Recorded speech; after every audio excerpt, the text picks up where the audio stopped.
Bueno, pues si queréis vamos empezando ya.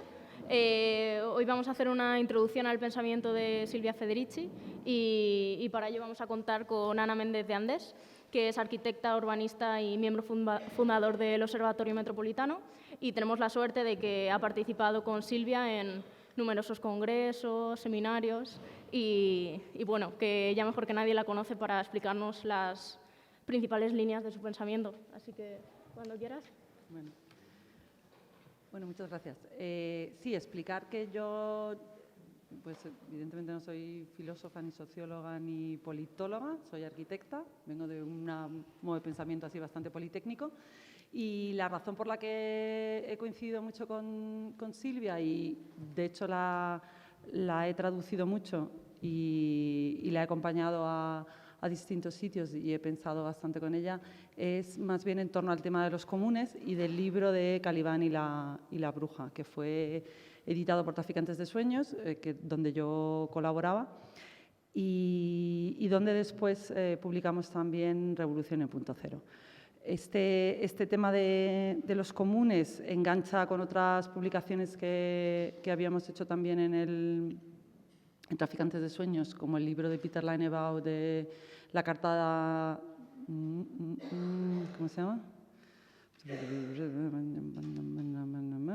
La Carta Magna. Y bueno, hablaré un poco de este tema porque Peter Leinebaugh forma parte de un colectivo en el que también estaba Silvia Federici.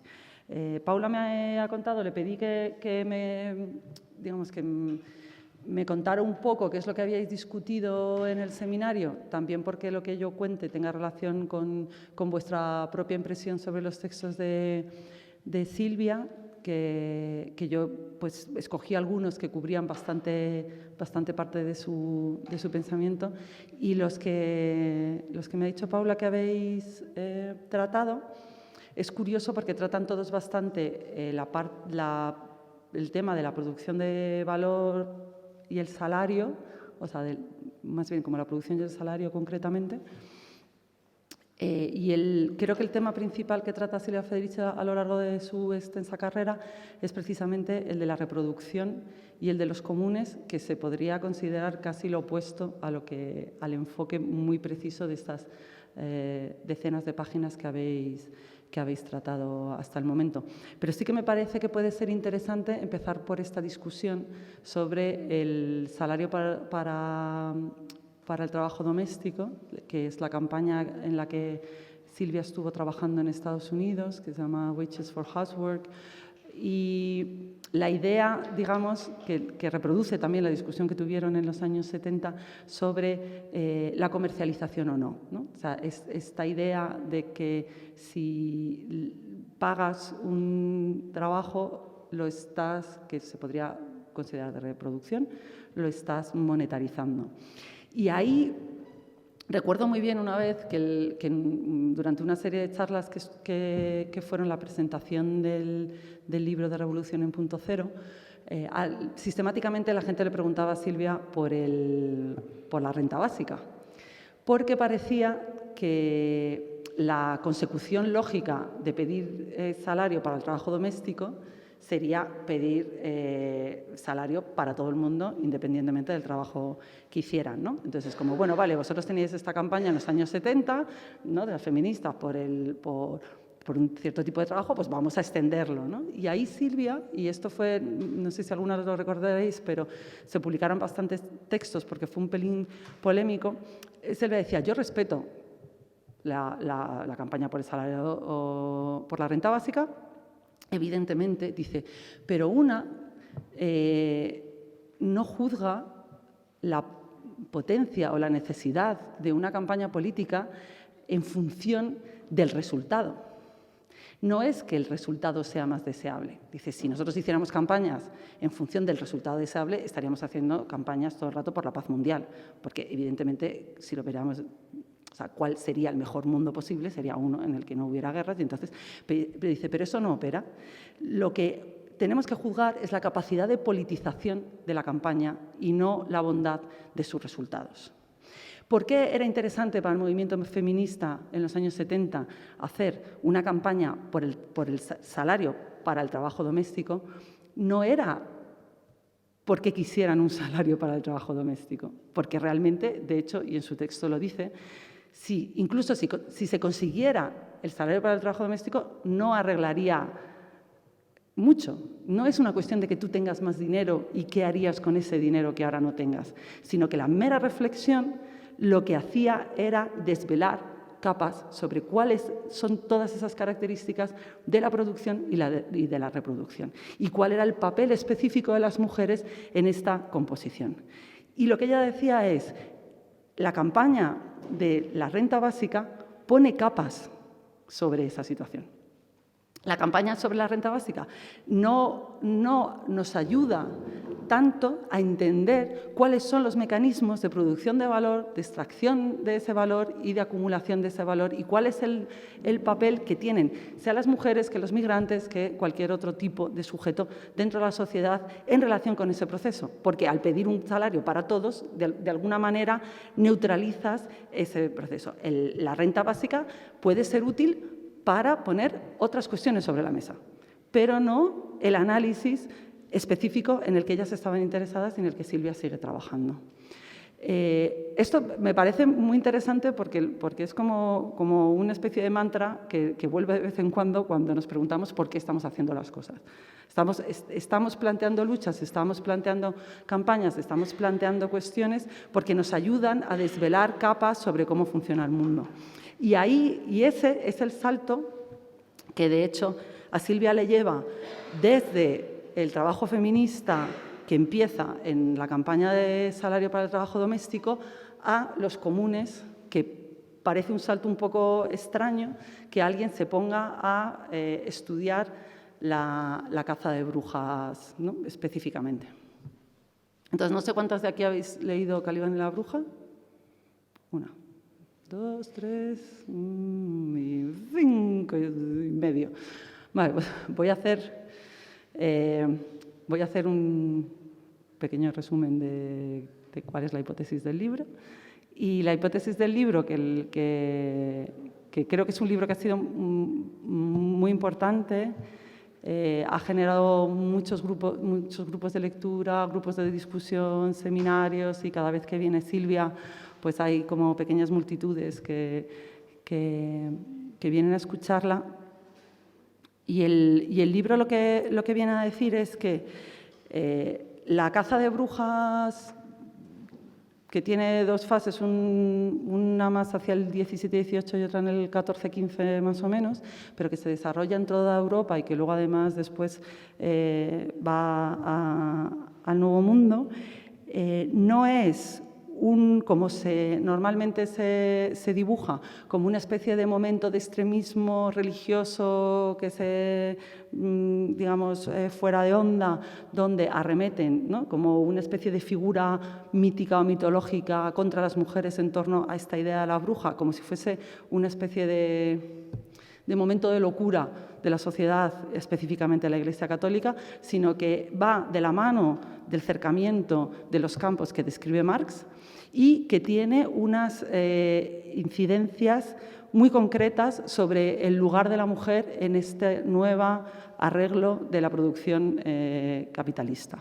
Entonces, lo que ella dice es, no se puede llegar al punto en el que están las mujeres con el trabajo doméstico, las amas de casa en Estados Unidos en los 70, ese proceso de desposesión de las mujeres, de emplazamiento en un lugar de la producción y también de pérdida de control sobre su propio cuerpo y sobre sus propias vidas, eso solamente es posible cuando el capitalismo hace un cercamiento de los campos que genera, digamos, el sujeto productivo que va a trabajar en las fábricas que necesita el capitalismo, a la vez hace un cercamiento del cuerpo de las mujeres que lo que hace es que genera al sujeto que reproduce al sujeto productivo.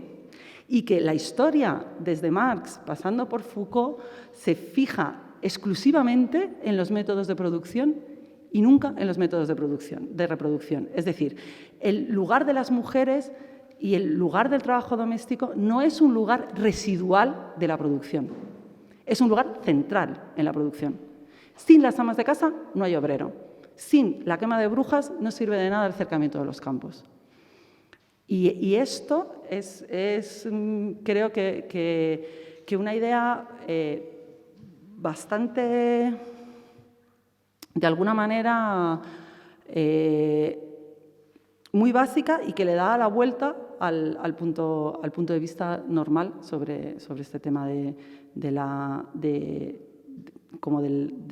análisis incluso marxista de la producción de plusvalor. El libro lo que hace es que esta hipótesis la estudia y la va siguiendo en torno a cuál era el tipo de juicios que se hacían. ¿Quién hacían los juicios para las brujas? Entonces, analiza cómo los juicios de brujas, en la fase más del siglo XVII-XVIII, no se realizan por parte de tribunales religiosos, son tribunales civiles y, además, los delitos de los que se acusan a las brujas son siempre delitos que tienen que ver con la reproducción, que tienen que ver con la sexualidad, que tienen que ver con la libertad de los cuerpos. Pero además también, y esto va paralelo al acercamiento de los comunes, se persigue a las mujeres que son viejas, a las mujeres que son pobres, a las mujeres que tienen la capacidad de reivindicar los comunes, las costumbres que había, ¿no? De repartir la madera, de repartir el espigueo, es decir, toda una serie de prácticas de comunalización que, por una parte, atacan al sistema capitalista, pero que de una manera más profunda lo que hacen es poner en cuestión el nuevo régimen del mundo moderno, que es un régimen basado en la propiedad perfecta y en la eliminación de toda una serie de derechos que en los comunes se superponen. Es decir, los comunes eran regímenes donde, si cogemos el ejemplo más canónico de los bosques de los commons en Inglaterra, los commons eran en una proporción bastante alta, por ejemplo, bosques reales, ¿no? que en realidad pertenecían al rey, y entonces el rey en el bosque podía cazar, pero los habitantes podían coger madera para hacerse un carro y las mujeres mayores podían coger leña para calentarse, pero también los que tenían un cierto tipo de estatus podían llevar a los cerdos para que se alimentaran, y además todo el mundo podía coger moras y podías coger miel. Digamos, todo ese entramado es un entramado de distintas capacidades y de distintos derechos que se contrapone con la construcción del mundo moderno, en donde cuando eres propietario de una cosa, eres propietario de esa cosa de arriba abajo. Entonces, es como digo, el libro de Caliban va haciendo este análisis. El trozo que vosotros habéis leído es el que analiza, creo que es el que analiza también cómo el Estado, a medida que se va constituyendo el Estado ayuda, ¿no? a todo ese proceso, y desde las instituciones, desde esta cosa de poner el control del nacimiento en manos de los médicos y no de las parteras, ¿no? Por ejemplo, pero también de sancionar desde el punto de vista institucional ciertos tipos de comportamiento. Como decía antes, se perseguían y se sancionaban comportamientos que tenían que ver pues, con mujeres que no se atenían a las reglas de la familia. Y esto, si tú lo miras desde este punto de análisis, tiene todo el sentido del mundo. Es decir, lo que dice Silvia también en ese texto, de que tú necesitas crear ese núcleo, digamos, del obrero que trabaja, que sabe que cuando vuelve a casa tiene la comida. Es decir, que hay alguien que cuida de ese sujeto productivo, que le tiene la casa caliente, que hace comida, que le cuida cuando está enfermo, pero que además tiene que tener hijos, porque esa es la reproducción del sujeto productivo, y que además se tiene que ocupar de esos hijos. Entonces, no puede ser licenciosa, no puede practicar abortos, no puede decidir si tener hijos o no. O sea, es que los hijos hay que tenerlos porque necesitas, digamos, continuar esta cadena productiva. Entonces, este trabajo, como decía antes, se enmarca, y probablemente Caliban y la bruja es como su última obra, que hace, ¿no? como esa vuelta de pensar cuáles son los orígenes, vamos hasta los orígenes de esta situación que estamos viviendo ahora. Pero creo que otra característica de la relevancia del pensamiento de Silvia es que es un pensamiento tremendamente situado. Otra vez, no sé cuántas habéis estado en alguna charla, ¿no? ¿Alguna vez? ¿Charla de Silvia Federici? ¿Alguna vez la habéis visto? Una, bien. Dos. Yo he estado prácticamente en todas las que, no en todas, pero en muchas de las que ha dado en España y algunas en otros sitios. No sé, haber estado en 15 o 20 igual. Y todavía me asombra, cuando volvemos otra vez a Barcelona y volvemos a dar otra charla, que a lo mejor es la charla número 10 que da, cómo un montón, hay gente, ¿no?, que luego se acerca con esta idea de, o sea, hay como una especie de idea luminosa que yo no tenía antes, que entiendo que yo, Ana, no soy capaz ni mínimamente de transmitir. Y esto tiene que ver con el sitio desde el que habla Silvia, y que yo creo que se entiende muy bien en el libro de Revolución en Punto Cero.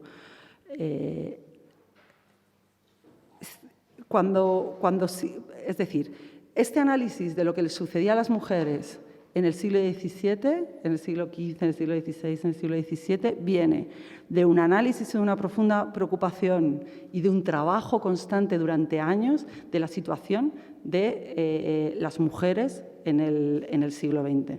Pero de igual manera, después de pasar por Nigeria, ella y el que es su pareja, que es George Cafensis, formaron el Committee for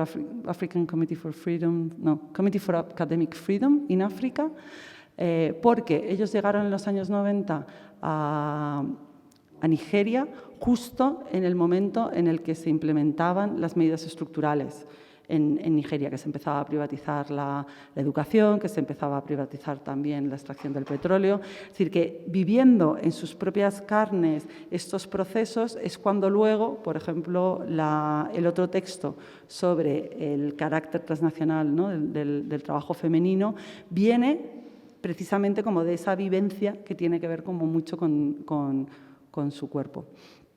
Con su cuerpo, con dónde está ella, con cuáles son las mujeres con las cuales se encuentra también, y de una capacidad de coger como el pensamiento que llevaba, ¿no?, hasta el momento, que es un análisis en las bases, digamos, de análisis de teoría marxista y también posoperaísta, que es la parte más italiana, y de enraizarlas en el territorio.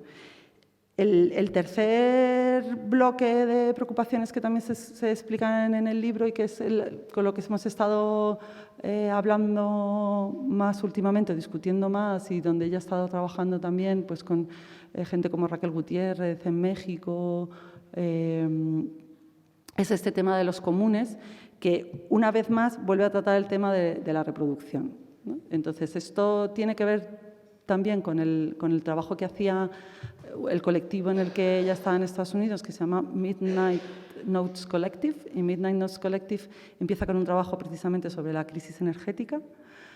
En este grupo está George Cafensis, que ha hecho mucho trabajo sobre producción de valor y también sobre comunes. Peter Leinebaugh, que es un historiador, discípulo de Epe Thompson, que hace también historia social y mucho trabajo sobre comunes. Y lo que es bastante interesante es que el Midnight Notes Collective publican en 1990, el número de su revista se llama The New Enclosures, los nuevos cercamientos. Este es el mismo año que Elinor Ostrom, que es una de las teóricas de referencia de la teoría sobre comunes, publica este libro canónico que se llama El gobierno de los bienes comunes. Y es un año después de que en 1989 KKR, que era hasta hace poco el segundo private equity más grande de Estados Unidos, hiciera la primera gran compra apalancada de Nabisco, que de hecho hay una película que se llama The Barbarians at the Gate, que explica esta historia. Es decir, lo que ese momento del 1990 eclosiona es todo el proceso de financiarización de la economía, que empiezan con las grandes compras apalancadas, es cuando una compañía, como es un fondo privado de inversiones, lo que hace es comprar una gran empresa, pero lo compra con crédito, es decir, pide créditos que normalmente alcanzan hasta el 90% de la empresa, mediante una, digamos, estrategia financiera, traspasa el crédito a esa empresa y en ese momento la empresa está en quiebra, lo cual les permite desmantelarla, venderla en las últimas fases de los fondos privados de inversión.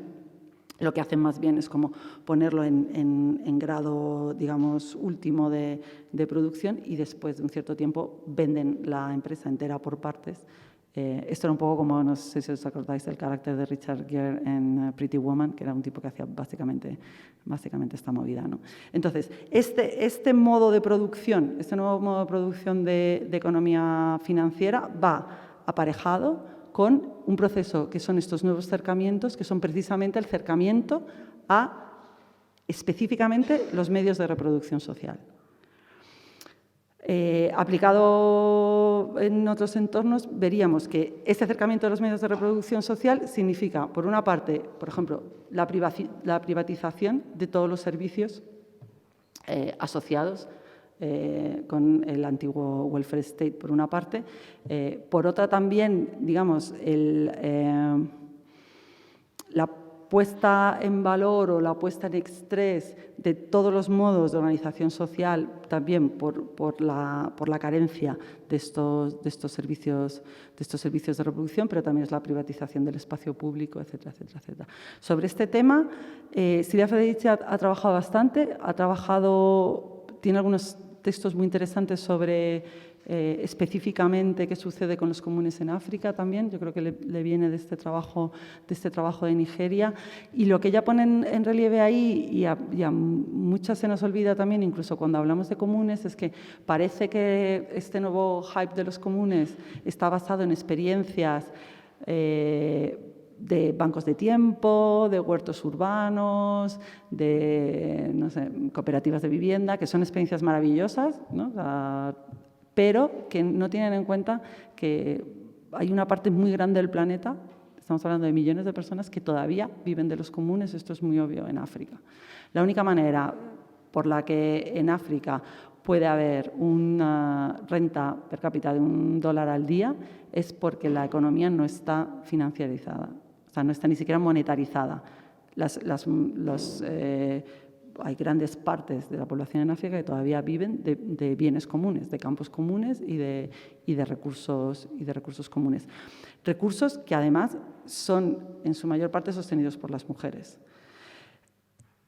Ahí Silvia lo que hace, y esto engancha también con Calibán y la bruja, es un recuerdo de que primero, esta realidad es importante y es relevante, o sea, que volvemos otra vez vuelve a incorporar a los grandes discursos sobre, digamos, las operaciones geopolíticas, financieras, transnacionales, ¿no? Frente a ese discurso, otra vez la capa de la reproducción social y los imbrica de una manera en la que dice no puede haber una cosa sin la otra. No hay grandes operaciones transnacionales sin que, por una parte, haya un refuerzo existan unos comunes y, además, el análisis de cuál es ese acercamiento de los comunes. Es decir, a día de hoy sigue habiendo cazas de brujas. Y no estoy hablando de las cazas de brujas de McCarthy ni nada por el estilo. O sea, sigue habiendo juicios de brujería. En Asia, en África, hay mujeres que son quemadas, que son juzgadas por brujería y son quemadas. Y esto, de hecho, corresponde por los lugares donde se está sucediendo cercamientos de bienes comunes y de propiedades, es decir, la privatización otra vez de la producción. Entonces, yo creo que eso es un trabajo que no... También un trabajo intelectual que no se basa en una gran teoría explicativa del mundo, sino que intenta, de una manera que además a Silvia, por cómo es y porque tiene una energía infinita y porque está todo el día como de un sitio a otro, le permite ir engarzando los procesos de las mujeres y los procesos de la reproducción y una teoría feminista desarrollada desde los años 70, con estos grandes, digamos, relatos del mundo que se fijan sobre la producción. De manera paralela, por ejemplo, a esta historia de las brujas en África y en Asia, tendríamos un texto muy interesante de George Kafensis que se llama África y el autómata, que viene, por ejemplo, a explicar cómo en toda la teoría sobre producción inmaterial, y ahí es una crítica a un comentario crítico a sus compañeros de posoperaísmo italiano, no es posible sostener toda la capa de alta producción de plusvalor de la economía inmaterial si no existiera África. O sea, necesitas las masas en África que viven con un dólar al día para ser capaz de producir esa clase inmaterial que algunos identifican como la nueva clase que va, ¿no?, a generar, digamos, el nuevo ciclo de luchas contra el capitalismo. Y esto, o sea, me parece un proceso que es esencial.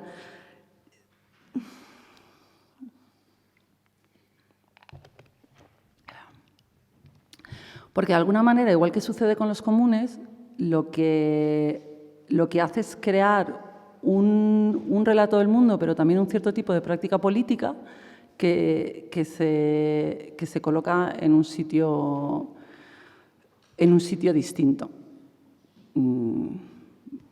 básicamente.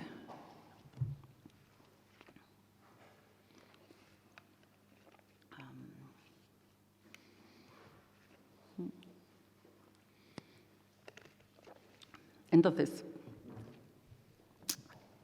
ahora lo que me gustaría, porque tengo realmente mucha curiosidad, y lo que me pasa con Silvia también es que me resulta un poco difícil explicarla, porque creo que está imbricada con muchos procesos pequeños, es que me contarais vosotras qué es de lo que habéis leído, más allá de esta discusión sobre si el salario monetariza o no monetariza el trabajo doméstico, qué es lo que habéis visto ahí que os atraviesa, si es que hay algo que os atraviesa.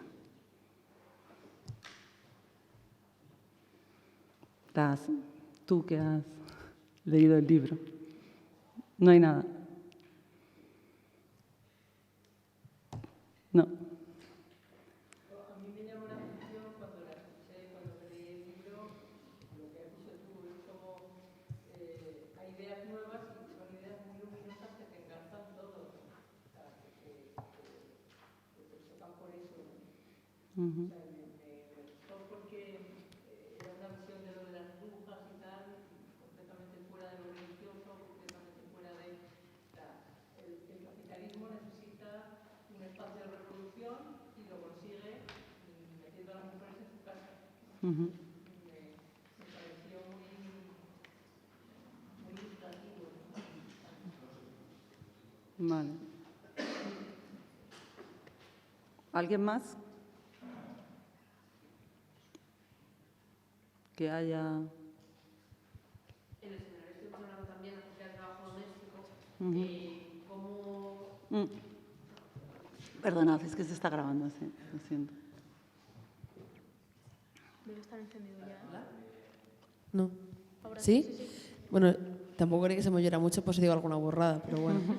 Que el seminario estuvimos hablando un poco también acerca del trabajo doméstico, cómo las mujeres occidentales, sobre todo, estamos pudiendo incorporarnos a lógicas de trabajo que están ajenas del espacio doméstico gracias a que mujeres migrantes se están haciendo cargo de ese trabajo. Entonces, lo que hablábamos, sobre todo, un poco el debate surgió en torno a este hecho de las mujeres migrantes y cómo una de las tesis que sacamos, yo creo, fue que teníamos que dinamitar el espacio de trabajo doméstico como algo privado también para que empezara a tomar valor, ¿no? Entonces, un poco el debate fue qué viene primero, si el valor, ¿no?, monetario o el valor precisamente para que luego pueda ser monetario. O sea, no sé si me estoy explicando bien. Si primero tenía que venir el salario o primero tenía que venir el valor social de reconocimiento por parte de la sociedad y empezar a ver como algo público. Entonces yo creo que esa fue alguna de las líneas que trabajamos en el seminario.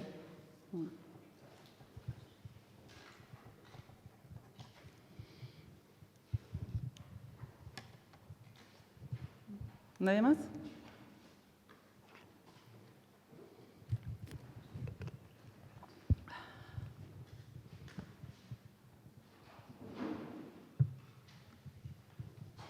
¿No?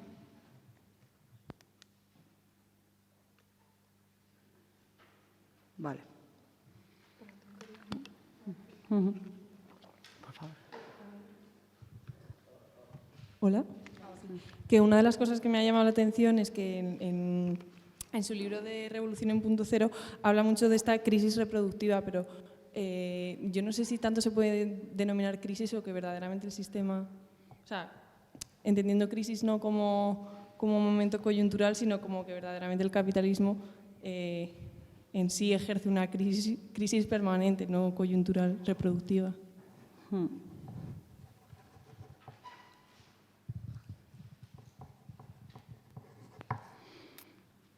Vale.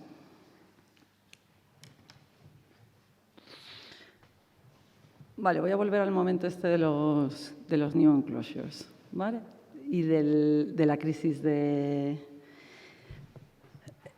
la reproducción. O sea, la teoría de los nuevos acercamientos lo que viene a decir es que Marx define como acumulación primitiva. De hecho, aquí es este juego, ¿no? O sea, durante mucho tiempo se tradujo la acumulación originaria como por acumulación primitiva. Esto es digamos, una decisión de traducción del alemán. Y hay una diferencia importante y hay un momento en el que esa traducción pasa de considerarlo una acumulación primitiva a una acumulación originaria. ¿Cuál es la diferencia? La acumulación primitiva daría a entender que, bueno, estamos en Inglaterra, todo el proceso de acercamiento de los campos, mediante los cuales lo que se consigue son dos cosas. Primero, hacerse propietarios de la tierra, pero también, como decía antes, una de las funciones más importantes que tuvo el acercamiento de los campos fue desposeer a los trabajadores de los comunes. Es decir, tengamos en cuenta que el régimen el antiguo régimen, lo que se viene a llamar la Edad Media, normalmente se explica o se nos ha dibujado como un momento terriblemente oscuro, donde había hambrunas, todo el mundo, ¿no? como una explicación del modo de estar absolutamente, ¿no? oscura, the Dark Ages también, ¿no? la edad oscura, a la que los tiempos modernos, es decir, el capitalismo, traen la luminosidad, la racionalidad y la libertad. Esto es cierto quiere decir que tiene partes que son innegables, es decir, no había todos estos regímenes de servidumbre, pero el antiguo régimen también lo que tenía en torno a los comunes era una capacidad alta de reproducción de la gente en torno a estos campos, bosques o recursos comunes, en donde la comunidad, todos los miembros de la comunidad tenían derecho al acceso a estos recursos. Los bienes comunes en España, bueno, normalmente lo que sabe la gente de los bienes comunes son, aparte de los bosques, pues los campos comunes, pero hay un rango muy amplio sobre cuáles eran estos derechos, ¿no? O sea, como decía antes, tenías derecho a coger leña para construir tu casa, y esto se llamaba houseboat, pero tenías también derecho a coger maderas para construir un carro, esto es chimney, tenías derecho a coger leña para calentarte, también tenías derecho a coger turba, pero también tenías el derecho de paso, por ejemplo,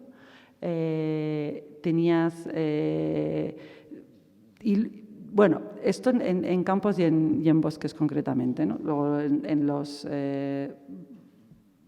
derechos, por ejemplo, hay derechos también de pesquería, gestión comunal de aguas, como por ejemplo el ejemplo más famoso es la acequia de Valencia. Pero este conjunto, si cogemos el ejemplo que define Marx en El Capital, de recursos que eran colectivos y que estaban al alcance de la comunidad, lo que hacían era asegurar una capacidad reproductiva mínima. O sea, tú siempre, o no siempre, en grandes casos, tenías la capacidad de construirte una casa, estar caliente, comer aunque fuera setas y moverte de un sitio a otro. Son libertades y derechos súper básicos que no creo que ni siquiera a día de hoy podamos asegurar que esto esté ni mínimamente garantizado.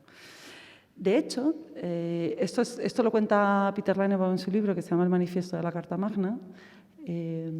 La construcción de los derechos políticos que se establece canónicamente en el mundo anglosajón en torno a la Carta Magna, firmada en el 1515, sí, ¿no?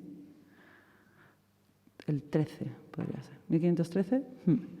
¿Qué establece? Se llama la Carta de las Libertades, establece las libertades básicas políticas.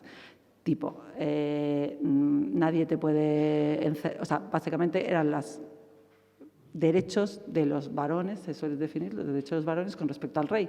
Pero básicamente lo que estaban diciendo es, el habeas corpus se define allí, es decir, enséñame el cuerpo significa tú no puedes encerrar a alguien y hacerlo desaparecer y no dar cuenta.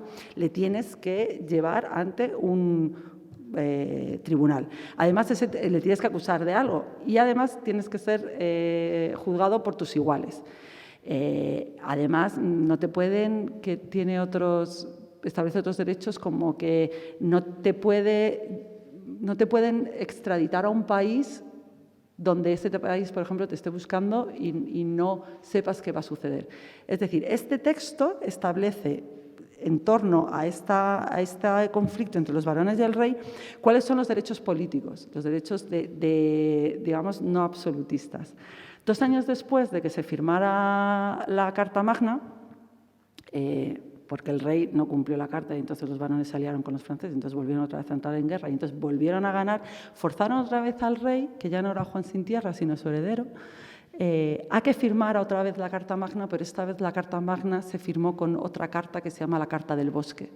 Y la Carta del Bosque define exactamente cuáles son todos esos derechos que tiene la gente común de coger recursos de los bosques que, como decía antes, eran del rey.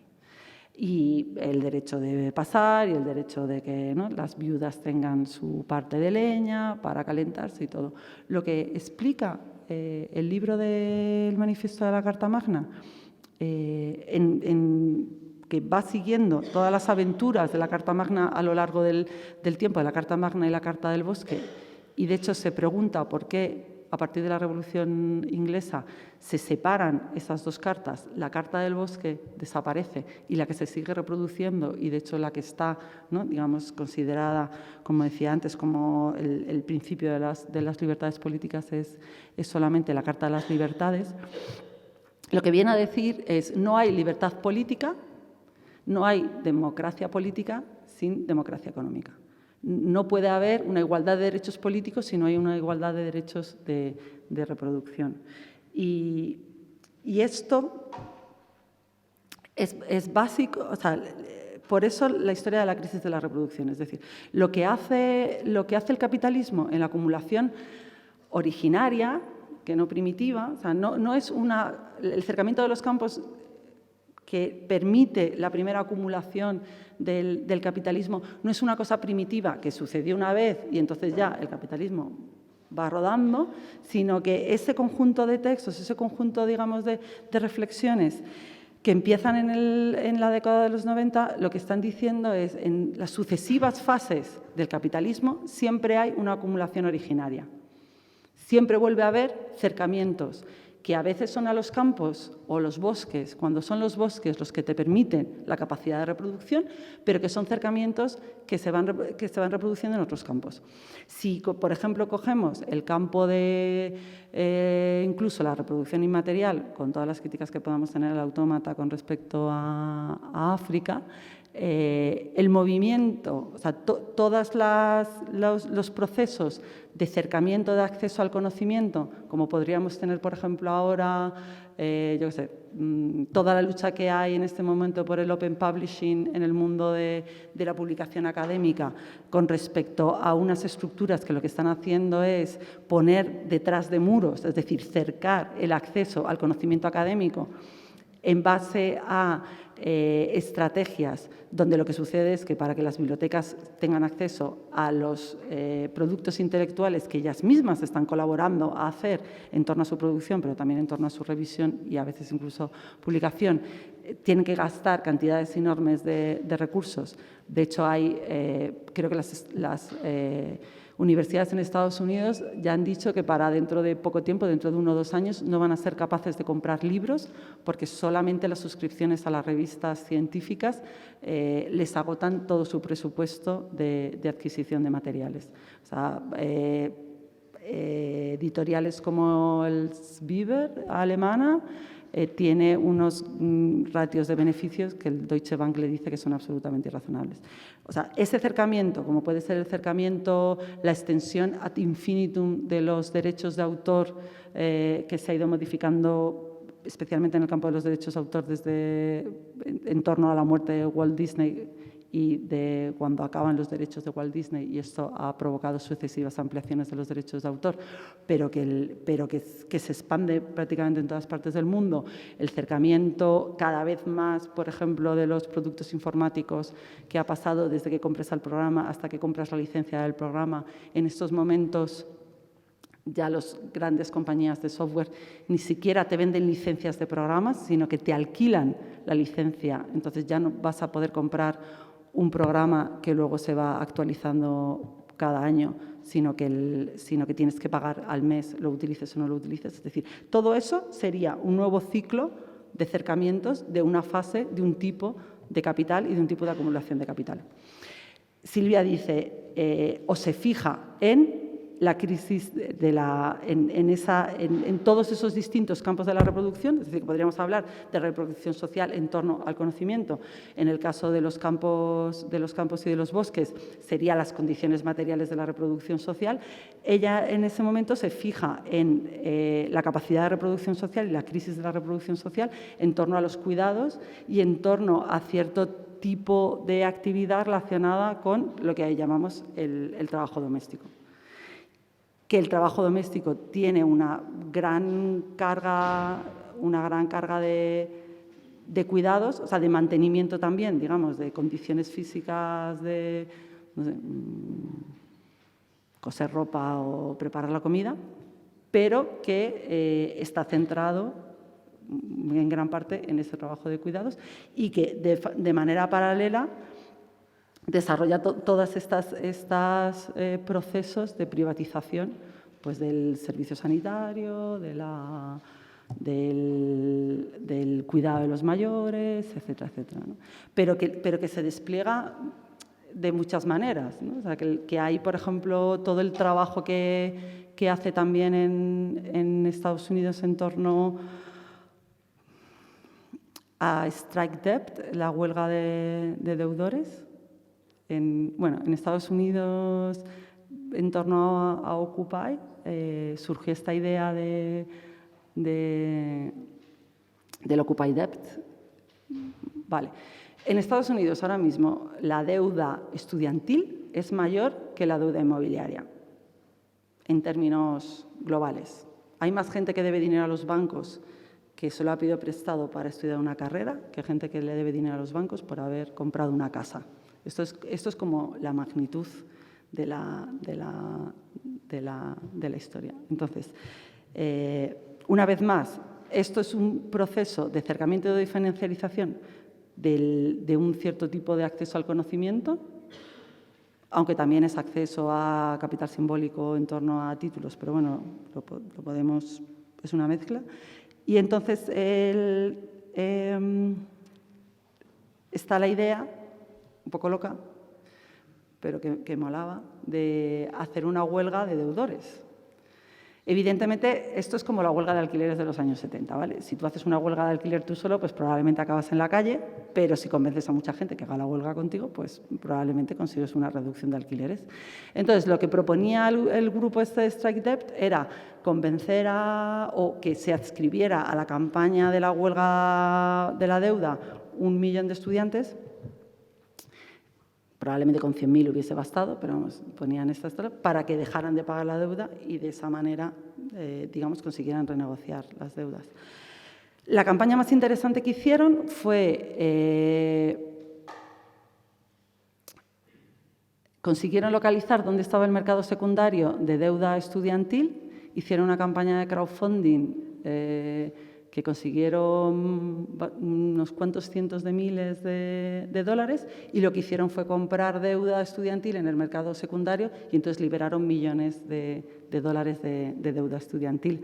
El único problema que tiene esto es que no eres capaz de controlar qué deuda estás liberando, porque evidentemente no sabes los paquetes que estás comprando secundarios a quién pertenece realmente. Pero es interesante otra vez como acción o como margen de lucha o como campaña, porque lo que te hace es seguir la idea de a dónde, cuando tú estás generando una deuda, a dónde va eso, y cómo en realidad cuando tú tienes una deuda de $20.000 con el banco o $30.000 con el banco se lo está vendiendo a alguien por $2.000, que en ese momento es el dueño de tu deuda. Si tú pudieras comprar tu propia deuda por $2.000, dejarías de tener deuda porque te lo deberías a ti mismo. Entonces, en realidad, es una cosa loca porque tu deuda automáticamente se reduce en una proporción grandísima. Esa, por ejemplo, es una de las cosas en las que estaba metida Silvia. Pero esta idea o esta, digamos, línea de cuáles son las implicaciones del análisis sobre la reproducción social y los modos de producción de valor y del análisis con la reproducción, por ejemplo, en la última charla que dio en Barcelona tenía que ver con el TTIP, que también es como otra campaña bastante, digamos, podríamos decir, al uso de crítica o contraposición a este tratado, pero que ella ve claramente cuáles son las consecuencias sobre los procesos de reproducción social en torno también a las reglamentaciones y al tipo de intereses que las compañías internacionales despliegan en este tratado.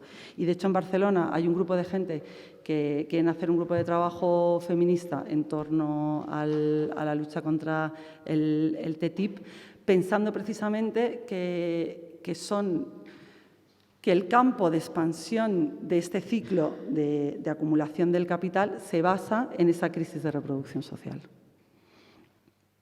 Como un campo, que luego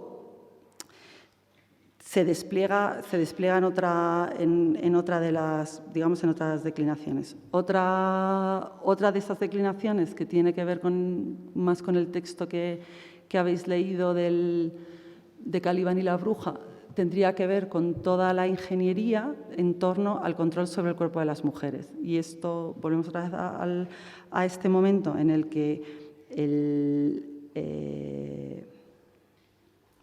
la quema de brujas, a los tipos de dispositivos o los tipos de delitos que se acusaban a las brujas, tenía que ver con esta idea de la libertad de los cuerpos.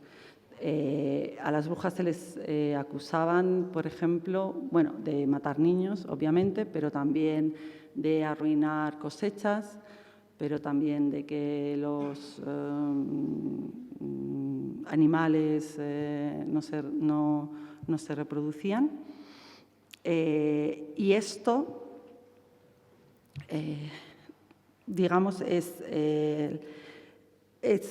aplicado al momento moderno, es interesante porque en la actualidad no es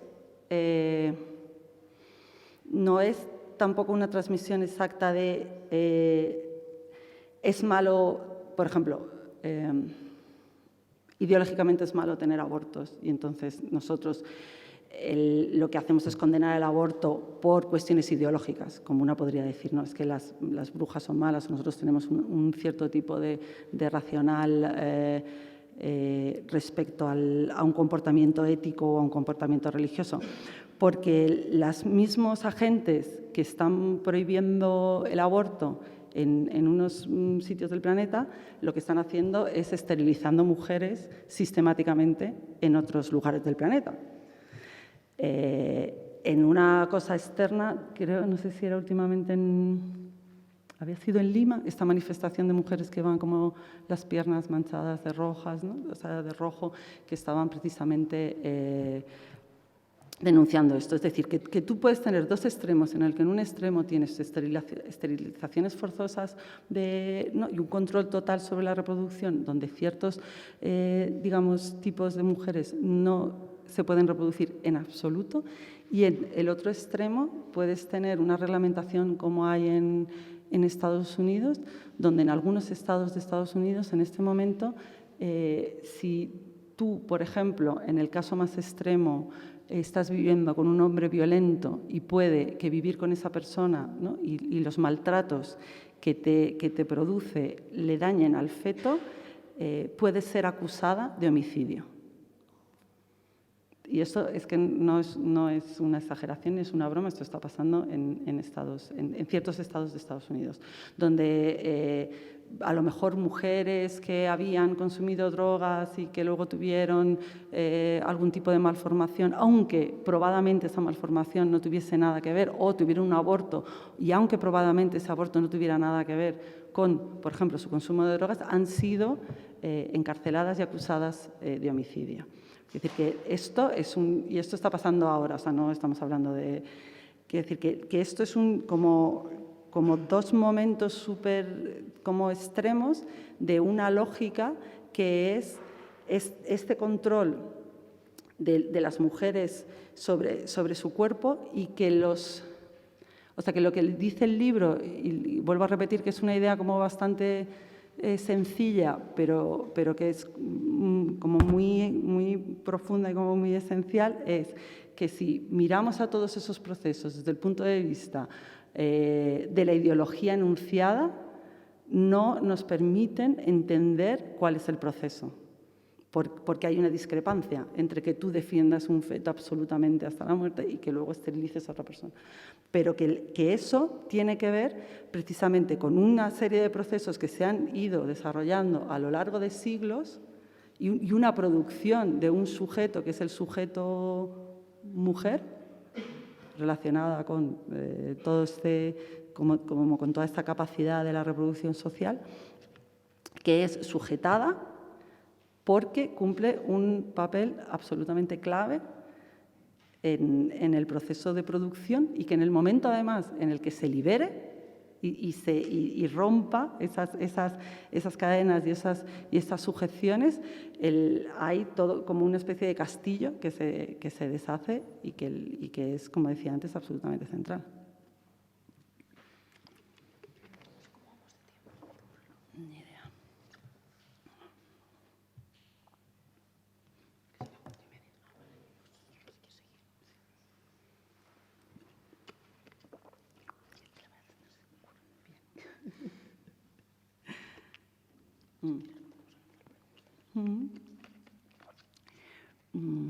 La verdad es que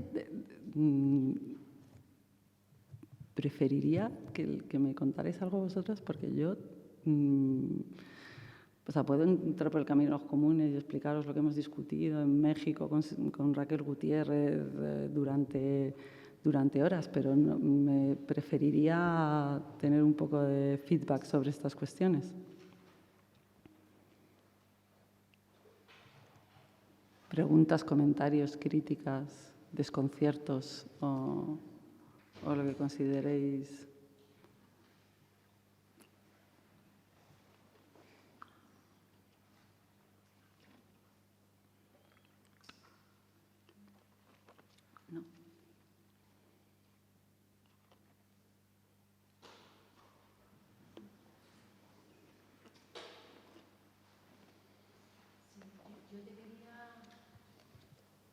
Hola. Yo te quería preguntar sobre el tema de, porque no lo conozco, si Federici ha trabajado sobre el tema de las semillas transgénicas y el problema que está habiendo en India, un poco parecido a lo que has hablado de África, donde se han suicidado 300.000 campesinos en los últimos 10 años por no poder pagar la deuda. Lo digo porque me parece que es bastante similar al proceso de los cerramientos en Inglaterra, ¿no? El proceso de privatización de un bien común que como han sido siempre las semillas.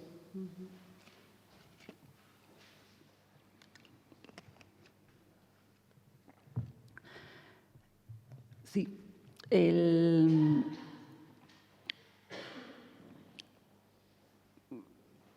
Me parece, lo que es muy interesante, que decir que la persona que ha trabajado más sobre eso es Vandana Shiva, que es una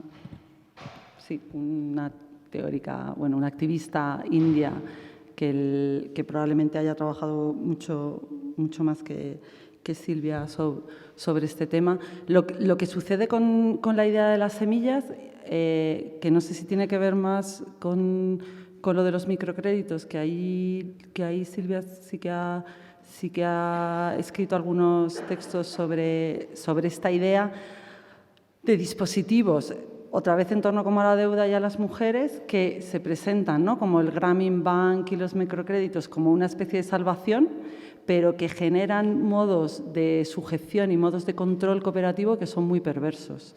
Específicamente los modos estos de los microcréditos tipo del Grameen Bank, donde lo que hacen es no dar el crédito a una… Primero, que utilizan normalmente mujeres, es decir, que vuelven otra vez a poner el peso de la responsabilidad de esta reproducción en las mujeres, lo cual, por una parte, puede parecer muy empoderador, pero por otra parte es, digamos, como reconocer un status quo y una situación que sucede mucho, de que son las mujeres al final las que toman la responsabilidad de tener un cierto sustento, porque es la capacidad de reproducción de las familias. Y luego el hecho de que cuando tú le das el crédito a las mujeres, este sistema no funciona por sistemas de cooperación y de solidaridad, es decir, no es un sistema en el que tú digas somos más fuertes porque somos varias y si una no llega nos hacemos, digamos, sistemas de apoyo mutuo, sino que en realidad lo que están proporcionando son sistemas de control. Entonces, la perversidad del sistema es que no hace falta que yo tenga agentes y controladores desplegados por un territorio que es disperso, con pocas infraestructuras, porque estoy consiguiendo que sean las propias mujeres las que son las policías de sus compañeras, porque si esa persona no paga, voy a tener que pagar yo. Entonces, esto, de hecho, sería como, por una parte, aplicado al caso concreto de las semillas, evidentemente es el acercamiento de los comunes o de cierto tipo de capacidad de reproducción va desde los bosques hasta el conocimiento inmaterial, las semillas, pero podríamos incluir el ADN, por ejemplo, en este acercamiento, ¿no? Cuando cierto tipo de investigación basados en análisis de ADN son patentados y entonces no permiten que quizás ni siquiera tú tengas conocimiento, tengas acceso a ese conocimiento. Entonces tiene como la doble vertiente. En el caso de India y del análisis más ecológico, como digo, la figura más de referencia sería Vandana Shiva, que hace un trabajo fantástico.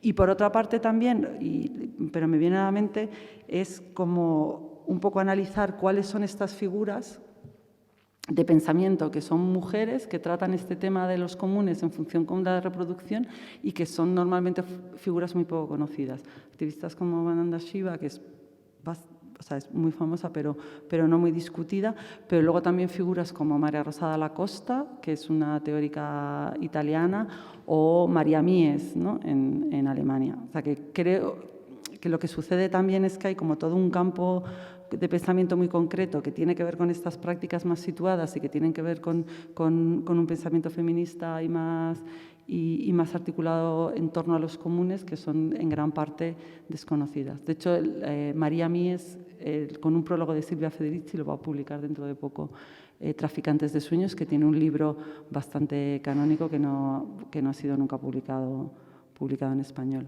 Y ahí hay como toda una línea de pensamiento que es en general bastante poco discutida.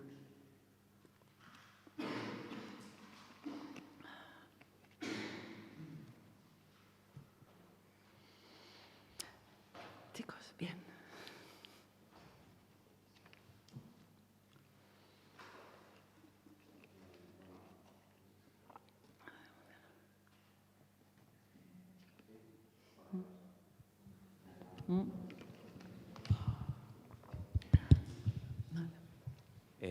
No, era por preguntarte, hola, buenas tardes y gracias. Por la operación económica esta que comentabas, ¿no? De cómo la operación económica, no he tomado nota del nombre, pues de cómo que consistía en una serie de créditos a una empresa que luego al final la acababan, que me ha parecido como muy interesante en relación con esto también, que esto último, ¿no? Vale. De la creación de valor y monetarización en espacios comunes. Y, no, que por ahí yo creo que las referencias que nos has dado, que era un poco lo que también quería pedirte. Vale.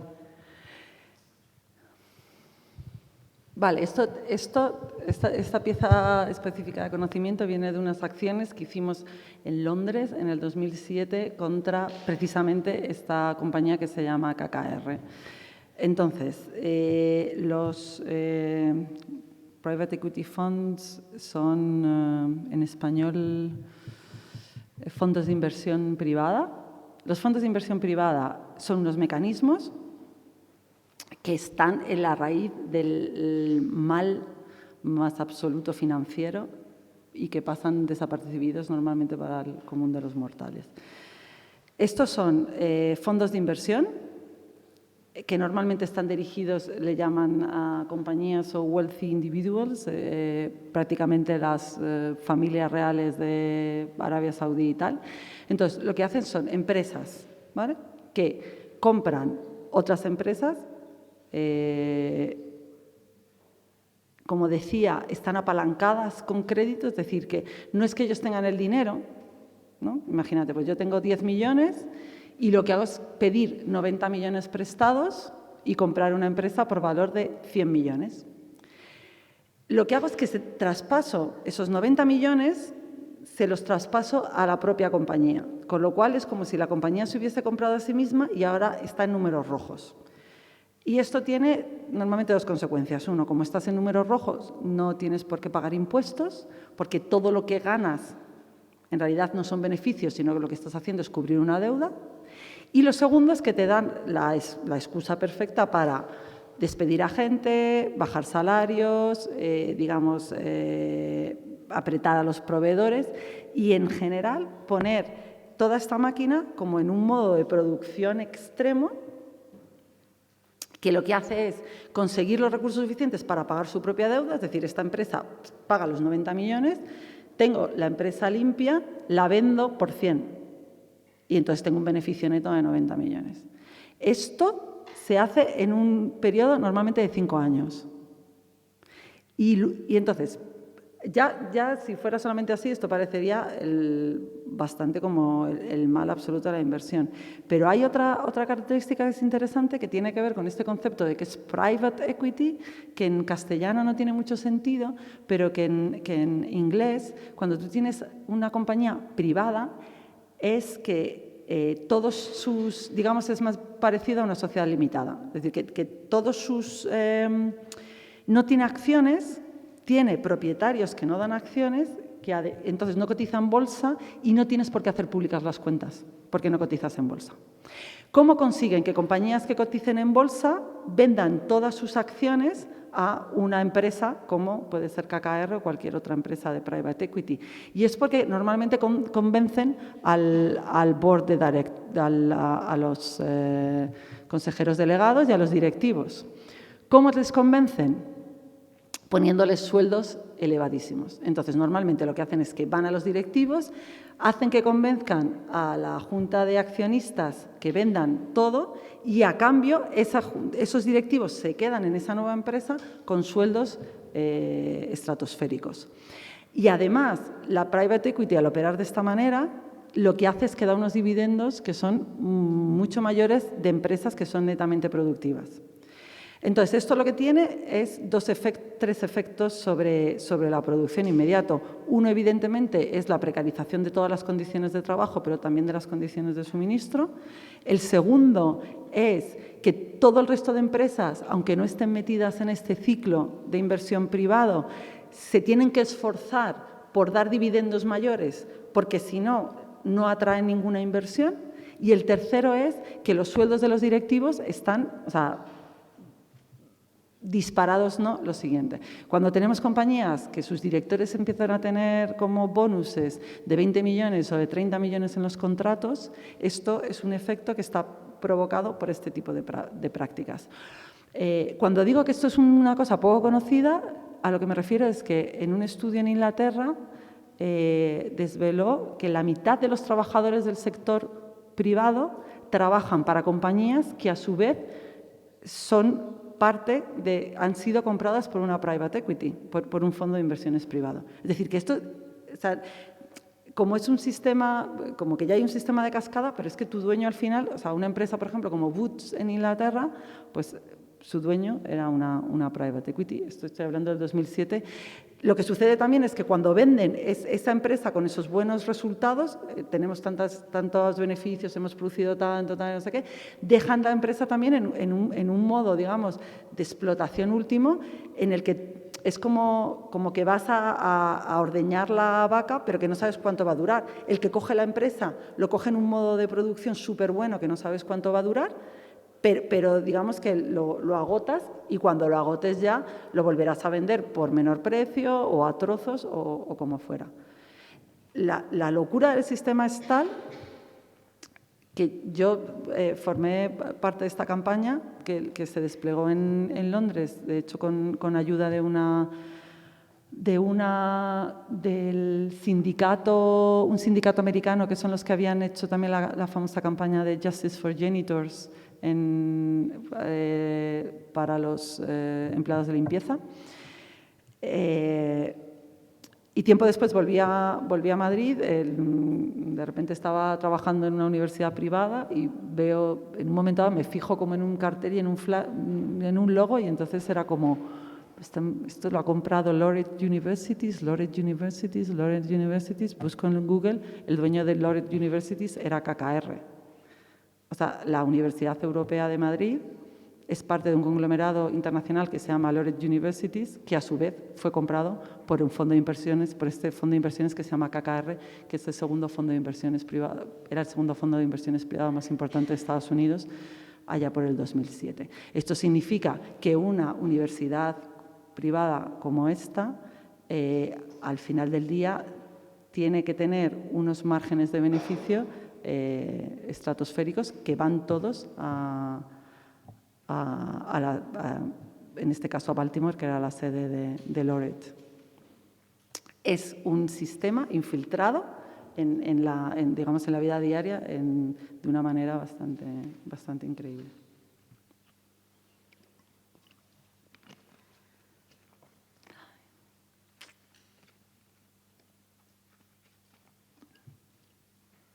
No sé si tenéis más preguntas, si queréis abrir algún tipo de debate.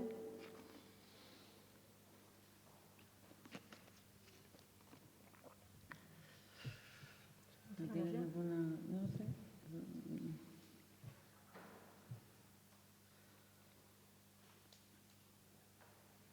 Vale, voy a cerrar. Creo y me doy cuenta que para mí me resulta difícil hacer como una especie como de gran dibujo y gran relato sobre este tipo de práctica de pensamiento que tiene Silvia, por dos razones. Por una es porque está, como decía antes, muy imbricado en un tipo de práctica política que lo enraiza en ciertos territorios y en ciertos temas de manera muy práctica. Y, de hecho, si vais a ver su bibliografía, prácticamente el único libro que tiene es Calibán y la bruja. Y todo lo demás son artículos que han sido publicados en revistas normalmente de un cierto tipo de activismo o en torno a un cierto tipo de cuestiones. Incluso Revolución en Punto Cero, pues es una recopilación de estos escritos. Y por eso, o sea, creo que esta manera, o sea, como que esta manera de engarzar y también el tipo de conversaciones que normalmente tiene Silvia, o el tipo de desarrollos, es difícil como de poner en un marco muy concreto. Y también reconozco como mi incapacidad de reproducir una cosa que creo que es increíble en ella y que, como decía antes, le toca mucho, que es esa capacidad de hablar desde sí misma, y que yo creo que es un valor que es increíble, porque no habla desde la teoría. Habla por ejemplo, a Silvia le cuesta mucho hablar de cosas que ella no ha vivido. Cuando habla de problemas de reproducción o de problemas con las trabajadoras domésticas o de problemas de las enfermeras en Nueva York, es porque ha hablado con ellas, porque ha estado allí, porque ha discutido, porque ha visto cuál es la consecuencia en sus vidas, en sus prácticas, en sus profesiones y digamos, en el sitio. Y también porque creo que ella tiene como una capacidad de escucha y de curiosidad sobre los procesos que es muy peculiar suya. Entonces, lo único que os podría decir es que busquéis, si hay alguno de estos líneas de interés, que busquéis en su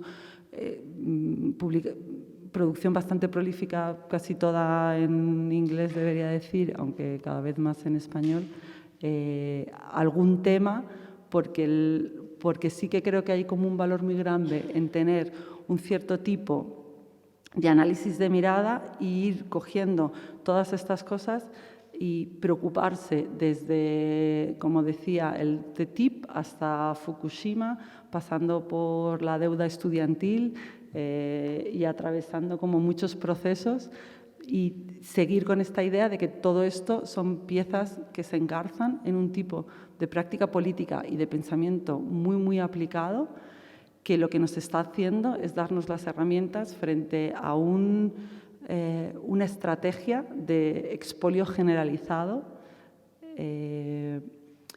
y que esta hipótesis de los comunes nos ayuda a identificar, o personalmente creo que es la mejor hipótesis que tenemos en este momento para plantear un cierto tipo de estrategias, no solamente a pequeña escala, sino también a una mayor escala institucional, que permita parar ese expolio que llamamos el cercamiento de las capacidades de reproducción, que en realidad es el expolio de nuestra propia vida, o sea, de nuestra capacidad, o sea, en términos muy físicos, de estar vivas en este mundo y de estar vivas con salud y con buena comida, respirando un aire, digamos, decente. Y ahí yo creo que ella, en este pensamiento como en su especificidad aplicada, da unas herramientas que probablemente una charla así como tan abstracta yo no he sido quizás perfectamente capaz de transmitir, pero que está ahí de una manera muy luminosa y muy fuerte. Y nada, muchas gracias a todas por haber venido y por haber escuchado esta charla. Gracias.